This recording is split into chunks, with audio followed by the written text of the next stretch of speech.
अपना जिला के ताजा तरीन बुलेटिन में आपका स्वागत है और आपको लेकर चल रहे हैं हेडलाइंस के सफरनामे पर। मैं हूं के और नजर डालते हैं हेडलाइंस पर और खबरों पर।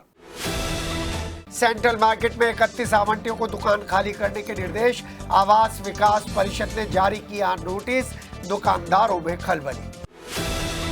जानी खुर्द में नहीं थम रहा है क्राइम का ग्राफ। घर में घुसकर पिता पुत्र पर बरसाई गोलियां। 25 मई से नौचंदी मेला लगाने का आदेश। डीएम ने तैयारियों को लेकर की बैठक। केवल अभी तक 50 दुकानें आवंटित। वैदिक कन्या गुरुकुल स्कूल से दीवार फांद कर भागी छात्रा।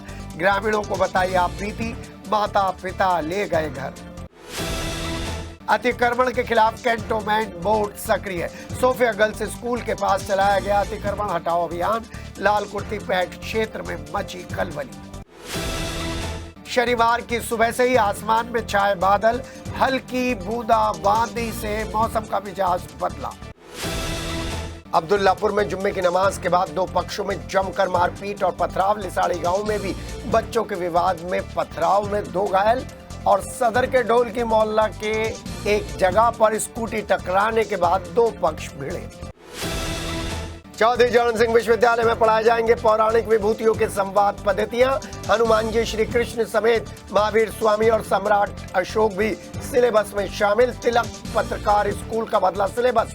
मेरठ कॉलेज के प्रथम वर्ष के खिलाड़ियों को प्रबंध समिति ने बांटे ट्रैक सूट। सरकारी गन्ना विकास समितियों के वित्तीय अनुशासन के लिए आय शासन की तरफ से कड़े निर्देश। मनमाने तरीके से नहीं हो सकेगी एफडीआर विनियोजित। और अब खबरें विस्तार से। आवास विकास परिषद ने सेंट्रल मार्केट में अवैध कॉम्प्लेक्स 661/6 के मामले में 21 दुकानदारों को 15 दिनों में अवैध कॉम्प्लेक्स खाली करने का नोटिस पहले ही जारी कर दिया था।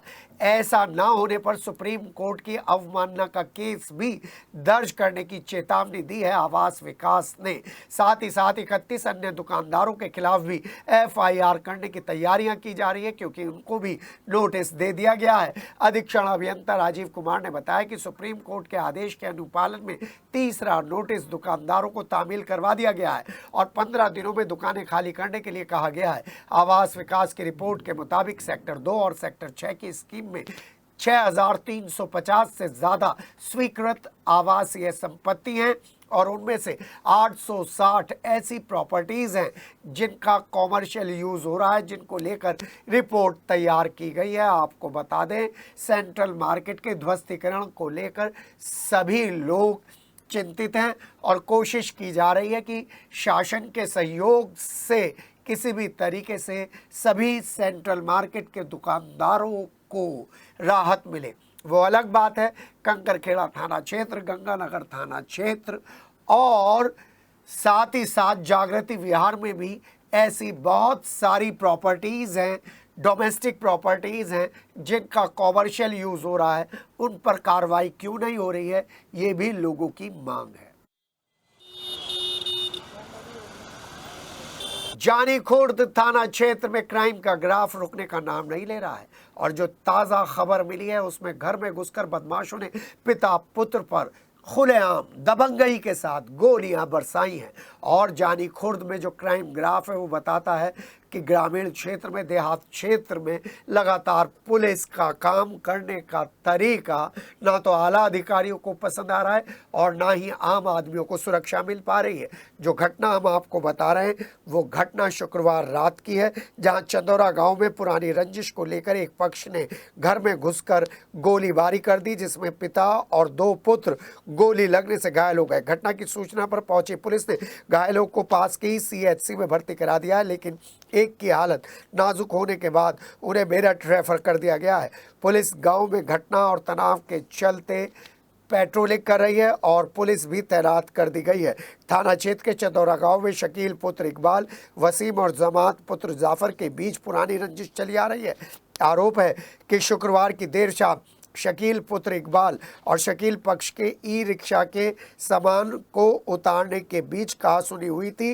रात को करीब 9 बजे शकील पक्ष के कई व्यक्ति हाथों में हथियार लेकर जफर के मकान में घुस गए और एक के बाद एक फायर झोंक दिए। जाफर और उसके बेटे आसिफ और खालिद की फायरिंग में घायल होने की सूचना मिली है। जाफर और उसके बेटे आसिफ और खालिद को घायल अवस्था में CHC में भर्ती करा दिया गया है, लहूलुहान अवस्था में भर्ती करा दिया गया है। पिता और 2 भाई गोली लगने से घायल हो गए हैं। इसके बाद पुलिस मौके पर पहुंची और घटना की जानकारी ली और घायलों को गाड़ी में डालकर पांचली CHC में इलाज शुरू कर दिया है। वहीं घायलों में जाफर की हालत बेहद नाजुक है, जिसके बाद उसे मेरठ के सुभारती में भर्ती कराया गया है। घटना के बाद गांव में तनाव है। क्या 25 मई से नौचंदी शुरू हो जाएगी? फिलहाल तो doctor VK Singh DM Meerut ने ऐसे ही आदेश दिए हैं। 25 मई से नौचंदी लगाने के आदेश आने के बाद तैयारियों में थोड़ी सी गति आई है, तैयारियां तेज हुई हैं, लेकिन कुल 50 दुकानदारों को ही दुकान अलॉट हुई है। ऐसे में किस तरीके से नौचंदी लगेगी, इसके लिए नौचंदी मेला प्रशासन भी लगातार एक्टिव है। बैठकों का दौर जारी है। मेयर हरिकांत अहलूवालिया समेत तमाम नगर निगम के अधिकारी इस योजना पर काम कर रहे हैं। लेकिन सबसे बड़ी बात 25 मई से नौचंदी मेला कैसे लग जाएगा, ये नौचंदी मेले की जो भूमि है उसके हालात को देखकर कोई भी देख सकता है कि अभी तक मेले की तैयारियां आधी अधूरी से भी कम है। फिलहाल 25 मई के आदेश आने के बाद तैयारियों में तेजी आने की संभावना है। वैदिक कन्या गुरुकुल स्कूल से एक छात्रा बड़ी ऊंची दीवार कूदकर भागने की कोशिश कर रही थी। दीवार से कूद गई, पैरों में जबरदस्त चोट आ गई और उसके बावजूद ये जो छात्रा है किसी तरीके से मेन रोड पर पहुंची। मेन रोड पर बस को रुकवाने का इंतजार कर रही थी तो कुछ ग्रामीणों ने उन्हें देखा। उस बच्ची से पूछा क्या बात हुई है, तो ग्रामीणों को बच्ची ने अपनी आप बीती बताते हुए कहा कि परीक्षितगढ़ क्षेत्र में जो वैदिक कन्या गुरुकुल दबतला स्कूल है वो उसकी छात्रा है। गाजियाबाद की रहने वाली है, कक्षा 8 में वो पढ़ती है और शुक्रवार को शाम करीब 5 बजे एक शिक्षिका द्वारा उसे बुरी तरीके से पीटा गया था, जिसके बाद वो भयभीत हो गई है और अब वो कॉलेज के हॉस्टल में नहीं रहेगी, इसलिए वो अपने घर जाने की कोशिश में है। स्कूल ड्रेस में बहलोलपुर पहुंची इस छात्रा ने ग्रामीणों को अपने साथ हुई घटना के बारे में बताया, जिसके बाद ग्रामीणों ने शिक्षा के खिलाफ आक्रोश व्यक्त करते हुए पुलिस को सूचना दी। सूचना पर पहुंची पुलिस को ग्रामीणों ने बताया कि कन्या गुरुकुल में छात्राओं के साथ मारपीट होती रहती है और ये करीब करीब 8वीं घटना है। स्कूल प्रशासन आंखें मूंदे बैठा हुआ है, जबकि स्कूल में गरीब परिवार की बेटियां अच्छी शिक्षा हासिल करने के लिए आती हैं। छात्रा श्री भारद्वाज के माता पिता नहीं है। सड़क हादसे में दोनों की मौत हो चुकी है। फूफा कन्या गुरुकुल में दाखिला कराने के बाद चले गए थे। दीवार फांदते समय छात्रा के पैरों में गंभीर चोटें आई हैं और दर्जनों ग्रामीणों ने शिक्षिका के खिलाफ आक्रोश व्यक्त किया है। चलिए कैंटोनमेंट बोर्ड का अभियान आपको दिखाते हैं। जब से कैंटोनमेंट बोर्ड के क्षेत्र में सिटी हलचल ने सिटी का रिपोर्ट कार्ड चला है, उसके बाद कैंटोनमेंट बोर्ड काफ़ी एक्टिव नजर आ रहा है। कैंटोनमेंट बोर्ड के CEO के नेतृत्व में सोफिया स्कूल के आसपास अतिक्रमण करने वाली गाड़ियों के खिलाफ एक बड़ा अभियान चलाते हुए सबको चेतावनी दे दी है। कैंटोनमेंट बोर्ड के CEO जाकिर हुसैन द्वारा जो ये अतिक्रमण के खिलाफ अभियान चलाया गया, उसमें राजस्व अधीक्षक को निर्देशित किया है कि सोफिया स्कूल के बाहर जितनी भी अवैध गाड़ियां खड़ी रहती हैं जो अतिक्रमण करती हैं उन्हें तत्काल प्रभाव से हटाया जाए और अगर वो नहीं हटती हैं तो उनके खिलाफ कार्रवाई करते हुए जुर्माना लगाया जाए, उन्हें सीज किया जाए। राजस्व अनुभाग की टीम में राजेश जॉन राजस्व अधीक्षक ने बताया है कि बेगमपुल से लेकर 0 माइल तक सोफिया स्कूल के पास का अतिक्रमण भी हटाया गया है और भविष्य के लिए चेतावनी भी दी गई है और यदि कोई भी व्यक्ति व्यापार सड़क पर करता हुआ पाया जाएगा तो उसका सामान जब्त कर लिया जाएगा और भारी जुर्माना लगाया जाएगा। अब जब कैंटोनमेंट बोर्ड एक्टिव हो गया है तो देखना यह है कि कैंटोनमेंट बोर्ड के अधिकारियों पर और कर्मचारियों पर कोई इल्ज़ाम ना लगे। आगे भागे,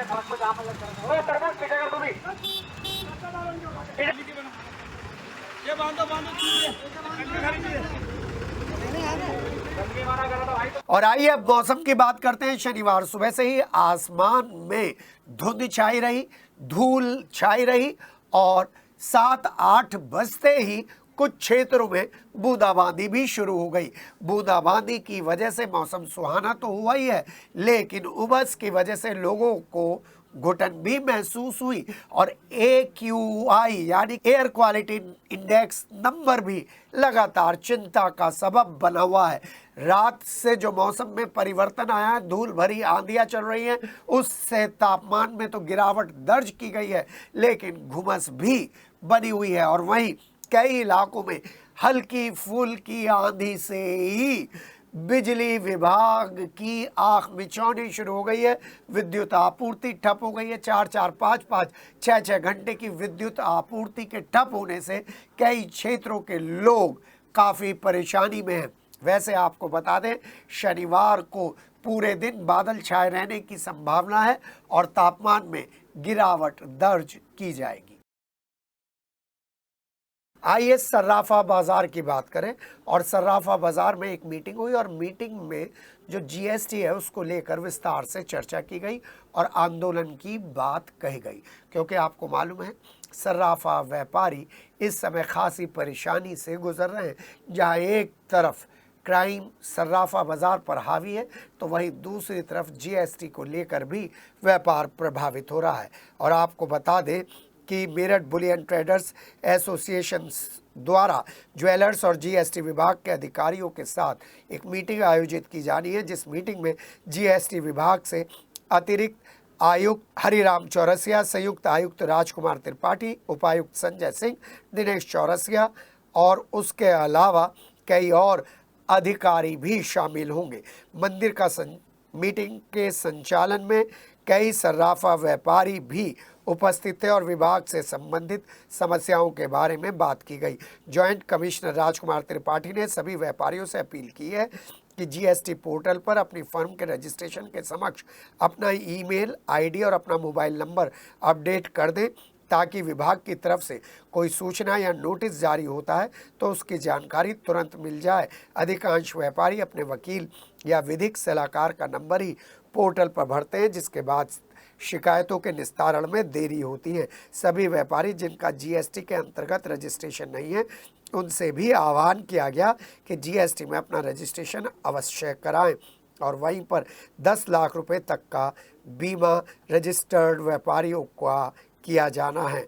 रजिस्टर्ड व्यापारी कई वर्षों से GST नहीं दे रहे हैं, तो नील टैक्स का रिटर्न भरकर हम जांच करवाएंगे। आप प्रतिवर्ष कुछ ना कुछ टैक्स का भुगतान अवश्य करें। और इसके बाद GST की दर को लेकर भी सभी सर्राफा व्यापारियों ने अपने अपने विचार रखे। शुक्रवार को जुम्मे की नमाज के बाद दो पक्ष आमने सामने आ गए। पहले कहासुनी हुई, फिर मारपीट हो गई और देखते ही देखते कहासुनी और मारपीट के बाद जमकर पथराव ने पुलिस इंतजाम की पोल खोल कर रख दी। कई लोग घायल हो गए। घटना की सूचना पाकर पहुंची पुलिस ने भीड़ को खदेड़ते हुए घायलों को उपचार के लिए भेज दिया और मौके से कुछ लोगों को हिरासत में ले लिया और गेटिंग सेटिंग का खेल शुरू हो गया, जिसकी जितनी ऊंची पहुंच और बोली में दम वो जाएगा छूट, लेकिन बाकी के जाएंगे जेल। भावनपुर के अब्दुल्लापुर की नई बस्ती मोहल्ले में अरसलान और अदनान में किसी बात को लेकर विवाद चला आ रहा है। जुम्मे की नमाज के बाद दोनों पक्षों में कहासुनी हो गई, जिसके बाद दोनों पक्ष के लोग आमने सामने आ गए और भिड़ गए और उसके बाद जमकर पथराव हो गया, जिसमें एक पक्ष से सलीम और फरहान जबकि दूसरे पक्ष से फारूक, शाहरुख, नूर हसन, ताहिर घायल हो गए। घटना की सूचना मिलते ही भावनपुर और गंगानगर पुलिस के अलावा डायल 112 मौके पर पहुंच गई और भीड़ को खदेड़ दिया, जिसके बाद पुलिस ने घायलों को उपचार के लिए भेजते हुए मौके से कुछ लोगों को हिरासत में ले लिया है। घटना के पीछे पुलिस उन लोगों को तलाश कर रही है जिन्होंने उकसाया है, जिन्होंने पथराव किया है। लड़ाई झगड़ा और पथराव ये केवल भावनपुर थाना क्षेत्र में नहीं हुआ है, एक जगह और हुआ है, वही आपको बता रहे हैं। वजह बदल गई है। बच्चों का विवाद था, बच्चों का विवाद संघर्ष में बदला, दो पक्ष आमने सामने आए, मारपीट हुई और फिर ठीक पथराव शुरू हो गया। दो लोगों के घायल होने की सूचना मिली है। इस पथराव की वीडियो सोशल मीडिया पर वायरल हो रही है। मामला लिसाड़ी गेट यानी कि कैपिटल क्राइम का जो सेंटर है लिसाड़ी गेट थाना इलाका, उसके लिसाड़ी गांव से आई है। एक पक्ष की तहरीर पर पुलिस ने मुकदमा दर्ज कर लिया है। बताया जा रहा है बच्चों में खेलने को लेकर विवाद हुआ था, जिसके बाद कहासुनी हुई। मारपीट में ये कहासुनी बदली और कुछ देर बाद पथराव हो गया, जिसमें दो लोग घायल हो गए। छत से पथराव करते हुए किसी भी व्यक्ति और महिला के मन में पुलिस का खौफ नहीं था। वीडियो सोशल मीडिया पर वायरल हो रही है, आप खुद देख लीजिए।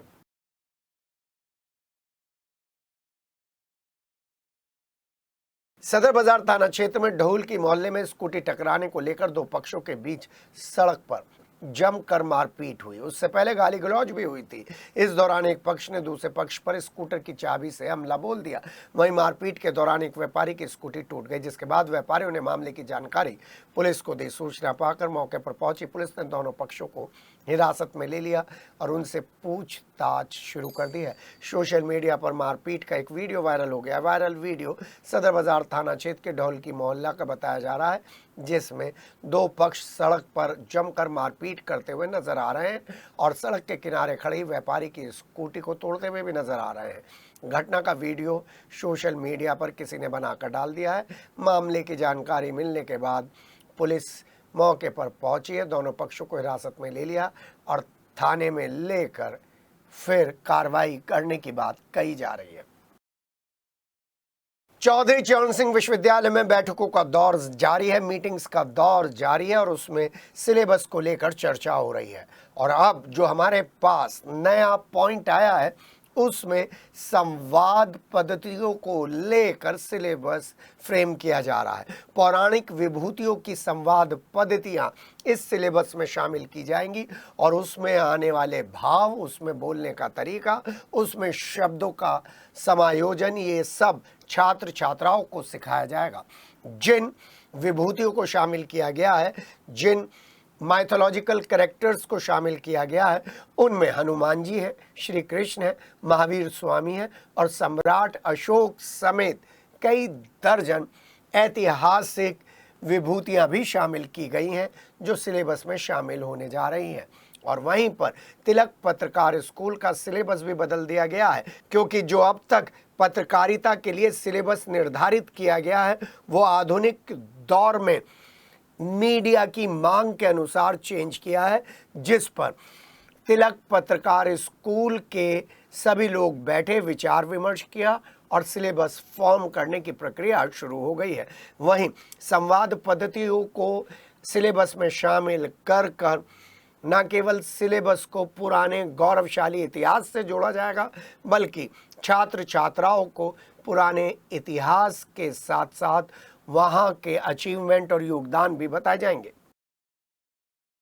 अब आपको मेरठ कॉलेज लेकर चल रहे हैं। शुक्रवार को डॉक्टर राम कुमार गुप्ता सभागार में मेरठ कॉलेज मेरठ के bachelor of physical education and sports के फर्स्ट ईयर के सभी खिलाड़ियों को, शारीरिक शिक्षा छात्रों को उत्साहवर्धन के लिए निःशुल्क ट्रैक सूट वितरित किए गए। कार्यक्रम का प्रारंभ मेरठ कॉलेज प्रबंध समिति के सचिव विवेक गर्ग, अध्यक्ष डॉक्टर ओपी अग्रवाल, वरिष्ठ समाज सेवी और उद्योगपति डॉक्टर राम कुमार गुप्ता और प्राचार्य प्रोफेसर युद्धवीर सिंह ने दीप प्रज्वलित कर उद्घाटन के बाद किया।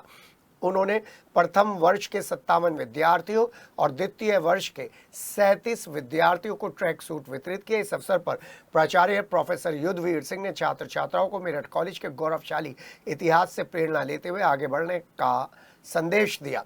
महाविद्यालय के सचिव विवेक गर्ग ने उपस्थित छात्र छात्राओं को महाविद्यालय की तरफ से उनके भविष्य को संवारने के लिए अच्छी से अच्छी सुविधा और शैक्षणिक वातावरण उपलब्ध कराने का वादा किया। इस अवसर पर अतिथि के रूप में पधारे डॉक्टर ओपी अग्रवाल, अध्यक्ष मेरठ कॉलेज प्रबंध समिति, ने अपने संबोधन में खिलाड़ियों के लिए संचालित इस पाठ्यक्रम के लिए सभी सुविधाएं प्रदान करने का आश्वासन दिया। कार्यक्रम के अंत में मेरठ कॉलेज मेरठ के प्रेस प्रवक्ता डॉक्टर चंद्रशेखर भारद्वाज ने सभी का धन्यवाद दिया। शताब्दी नगर सेक्टर 4C जेड पॉकेट में अग्रसेन सेवा ट्रस्ट के तत्वाधान में बनने वाले मंदिर का कार्य शनिवार से शुरू हो जाएगा। मंदिर प्रांगण में वृद्धाश्रम, प्राकृतिक चिकित्सा केंद्र, यज्ञशाला और पार्किंग की व्यवस्था की जाएगी।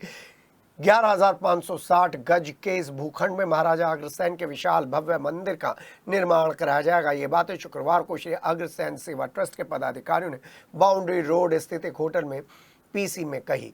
ट्रस्ट के महामंत्री ने बताया कि 17 मई शनिवार से श्री अग्रसेन सेवा सदन आंगन में सबसे पहले श्री लक्ष्मी नारायण मंदिर का निर्माण कार्य शुरू होने जा रहा है। इस निर्माण कार्य का शुभारंभ कानपुर रिमझिम इस्पात वाले योगेश अग्रवाल और चेयरमैन न्यू मैक्स ग्रुप के सुनील गोयल द्वारा कराया जाएगा। मंदिर में भूतल पर बनने वाला सत्संग भवन योगेश अग्रवाल द्वारा बनवाया जाएगा। वहीं प्रथम तल पर श्री विग्रहों के सामने का हॉल सुनील गोयल बनवाएंगे। उन्होंने बताया कि सत्संग भवन में लगभग 2000 धर्म प्रेमियों के बैठने की व्यवस्था रहेगी। इसके लिए सीढ़ियां और लिफ्ट दोनों की व्यवस्था की गई है। साथ ही पार्किंग की भी समुचित व्यवस्था रखी गई है। प्रथम चरण में मंदिर भवन, यज्ञशाला का निर्माण और द्वितीय और तृतीय चरण में चिकित्सालय, योग केंद्र, प्राकृतिक केंद्र के अलावा वृद्ध आश्रम का भी निर्माण कराया जाएगा, जबकि साधु संतों के ठहरने के लिए उच्च सुविधा के कमरों का निर्माण भी होगा। श्री अग्रसेन सेवा ट्रस्ट के द्वारा सर्व समाज हित के कार्यक्रमों को बढ़ावा दिया जाएगा। और कार्यक्रम का शुभारंभ श्री योगेश अग्रवाल जी, चेयरमैन रिमझिम ग्रुप इस्पात ग्रुप के, जो कानपुर से हमारे बीच आ रहे हैं, और श्री सुनील गोयल जी जो न्यूमैक्स ग्रुप के चेयरमैन है मुजफ्फरनगर से, वो हमारे बीच पहुंच रहे हैं। इन दोनों के माध्यम से जो 2 हॉल बन रहे हैं मंदिर प्रांगण में, जिसका साइज 120 फीट बाई 65 फीट का है, लगभग 2000 लोगों के बैठने की व्यवस्था है। और विशेषता यह है कि उस इतने बड़े हॉल में कोई पिलर नहीं होगा, पूरा बड़ा एक हॉल, पूरा अलग, मतलब किसी भी अड़चन के बिल्कुल साफ सुथरा उसका वो रहेगा। चौधरी चरण सिंह विश्वविद्यालय के अटल सभागार में एक राष्ट्र एक चुनाव को लेकर विचार गोष्ठी का आयोजन हुआ। कार्यक्रम में मुख्य अतिथि महिला आयोग की अध्यक्षा बबीता चौहान थी। साथ में थे दीप्ति रावत, बीजेपी महानगर अध्यक्ष विवेक रस्तोगी। कार्यक्रम के संयोजक पूजा बंसल ने अपने संबोधन में कहा कि अगर एक राष्ट्र एक चुनाव हो जाएगा तो चुनाव में बार बार होने वाले खर्चे को कंट्रोल किया जा सकता है, खत्म किया जा सकता है। लोकसभा चुनाव, विधानसभा चुनाव के अलावा दूसरे चुनावों पर भी आचार संहिता लगती है और उसकी वजह से विकास कार्य प्रभावित होते हैं। कार्यक्रम में महिलाओं ने बढ़ चढ़कर हिस्सा लिया और महिला सशक्तिकरण पर भी चर्चा की गई। वन नेशन वन इलेक्शन, एक राष्ट्र एक चुनाव, ये केवल पार्टी का विषय नहीं है, केवल भारतीय जनता पार्टी का विषय नहीं है, ये राष्ट्र का विषय है। ये विषय है कि हम अपने राष्ट्र को और बेहतर और विकसित राष्ट्र कैसे बना सकते हैं। और हमने बहुत सारे उदाहरण ऐसे देखे हैं दूसरे किस प्रकार से यहाँ जो चीजें बहुत सालों पहले हो जानी चाहिए थी, लेकिन एक मजबूत सरकार, एक मजबूत नेतृत्व ना होने के कारण इस देश में बहुत सारी चीजें बहुत विलंब से हो रही हैं। लेकिन आज जब हमारे पास एक मजबूत नेतृत्व है, आज जब प्रधानमंत्री मोदी जी जैसे व्यक्ति इस राष्ट्र को लीड कर रहे हैं, उसको आगे बढ़ा रहे हैं, तो उसमें ये विषय भी आता है कि एक राष्ट्र एक चुनाव हम सब के लिए, इस देश के लिए महत्वपूर्ण है। और वो इसलिए महत्वपूर्ण है क्योंकि उसके लाभ केवल एक्सपेंडिचर नहीं है, केवल खर्चा नहीं है, उस पर बहुत सारी चीजें हैं जो उसका लाभ हमारे पास है।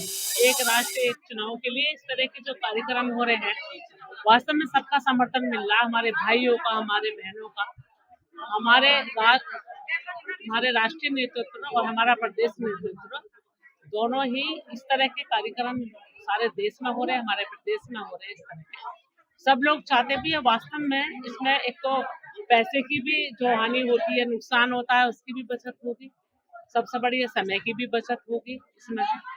और एक राष्ट्र एक चुनाव की तरफ आप देखें, प्रशासन के भी इतना लोग, इतने तंत्र लगते हैं, लोगों उसमें भी लगेंगे, क्योंकि हर बूथ पर ही सरकार में भी किसी न किसी को वहाँ जाना पड़ता है, तो उसकी वजह से भी बहुत सारी चीजें। मवाना के ढिकौली रोड स्थित BSNL टावर के सामने गंदगी और कूड़े के अंबार लगे हुए हैं। इसी गंदगी और कूड़े की वीडियो आजकल सोशल मीडिया पर वायरल हो रही है और टावर के सामने गंदगी और कूड़े के जो ढेर लगे हुए हैं उसमें आवारा पशुओं ने भी डेरा जमा रखा है।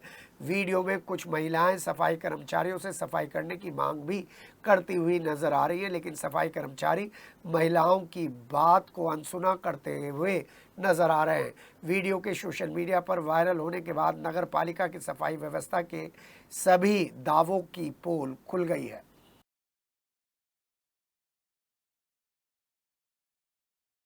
शुक्रवार को मवाना की नवीन मंडी समिति में सचिव द्वारा दुकानदारों को दुकान के आगे बने जाल को हटाने का नोटिस जारी किए जाने का विरोध भारतीय किसान यूनियन अराजनैतिक संगठन के पदाधिकारियों ने किया और नायब तहसीलदार राहुल मलिक को ज्ञापन सौंपा और तहसीलदार को बताया कि नवीन मंडी सचिव द्वारा मंडी के सभी दुकानदारों को नोटिस जारी करते हुए कहा गया है कि दुकान के बाहर लगे जाल आदि को हटाया जाए जिससे अतिक्रमण खुद ही हट जाए।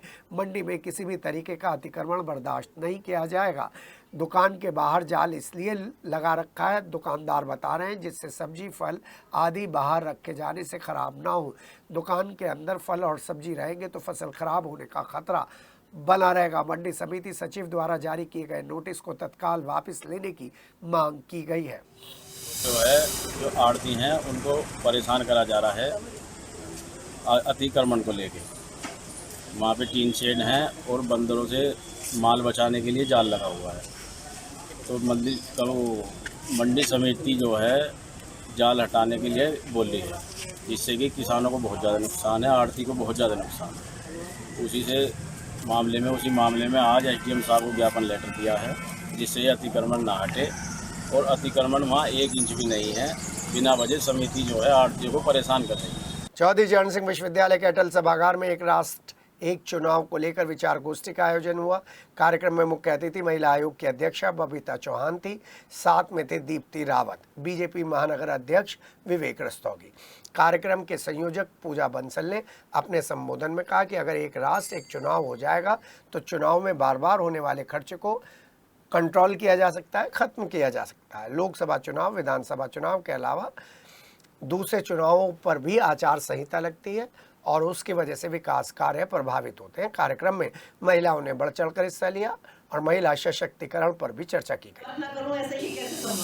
वन नेशन वन इलेक्शन, एक राष्ट्र एक चुनाव, ये केवल पार्टी का विषय नहीं है, केवल भारतीय जनता पार्टी का विषय नहीं है, ये राष्ट्र का विषय है। ये विषय है कि हम अपने राष्ट्र को और बेहतर और विकसित राष्ट्र कैसे बना सकते हैं। और हमने बहुत सारे उदाहरण ऐसे देखे हैं दूसरे किस प्रकार से यहाँ जो चीजें बहुत सालों पहले हो जानी चाहिए थी, लेकिन एक मजबूत सरकार, एक मजबूत नेतृत्व ना होने के कारण इस देश में बहुत सारी चीजें बहुत विलंब से हो रही हैं।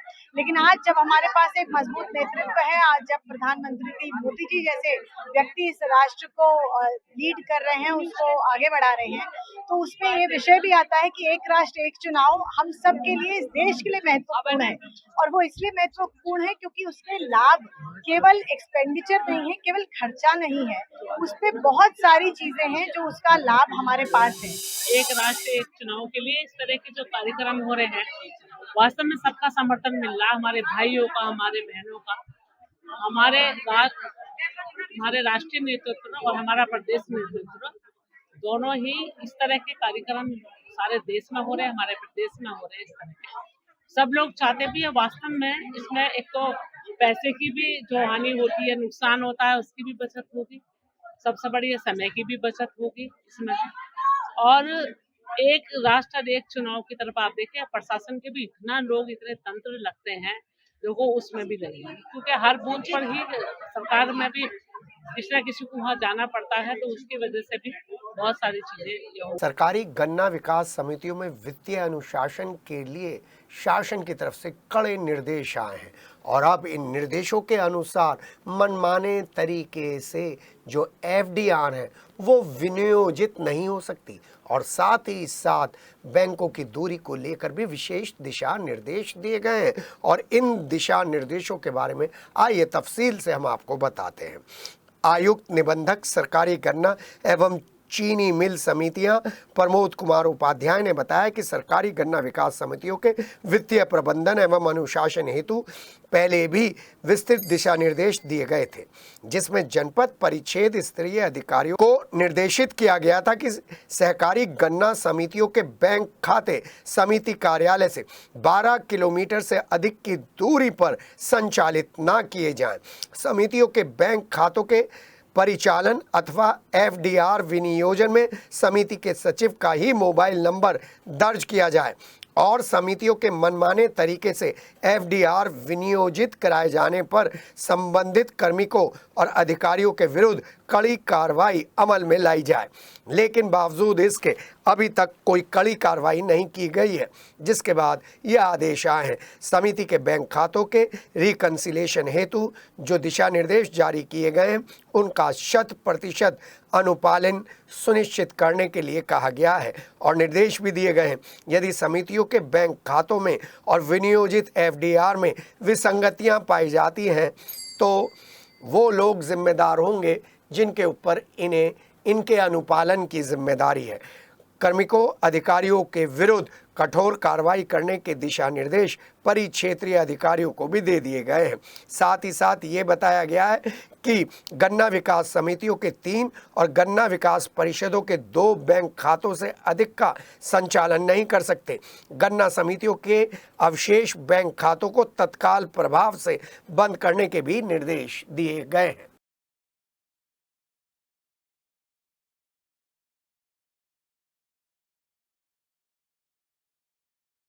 मवाना के मेरठ रोड स्थित मदर्स इंटरनेशनल पब्लिक स्कूल में शुक्रवार को रेन पार्टी और पूल पार्टी का आयोजन किया गया, जिसमें बच्चों ने जमकर धमाल मचाया। प्रबंधक सरबजीत घुम्मन ने बताया कि शुक्रवार को स्कूल में आयोजित की गई पूल और रेन पार्टी में नर्सरी कक्षा से लेकर कक्षा 5 तक के बच्चों ने जमकर अपना मनोरंजन किया। उन्होंने बताया कि पढ़ाई लिखाई के साथ साथ समय समय पर इस तरीके के आयोजनों से ग्रामीण बच्चों को मनोरंजन के साधन उपलब्ध होते हैं और स्वास्थ्य का लाभ भी मिलता है। प्रधानाचार्य ने बताया कि पढ़ाई के साथ साथ मौज मस्ती भी जीवन के लिए बहुत ज़रूरी है और इस तरीके के आयोजन से बच्चों में परीक्षा का तनाव कम होता है, स्कूल के प्रति जो लगाव है वो बढ़ता है और स्वस्थ दिमाग स्वस्थ शरीर से बच्चे पढ़ने लिखने में और आगे बढ़ते हैं। अपना जिला में खबरों के सफरनामे में बस इतना ही। जिले भर की खबरों के लिए आप जुड़े रहिए अपना जिला से, क्योंकि अपना जिला पर आपके जिले की खबर भी है और आपके जिले के प्रसिद्ध प्रोडक्ट भी जल्द हम लेकर आ रहे हैं। फिलहाल हमें दीजिए इजाजत। नमस्कार।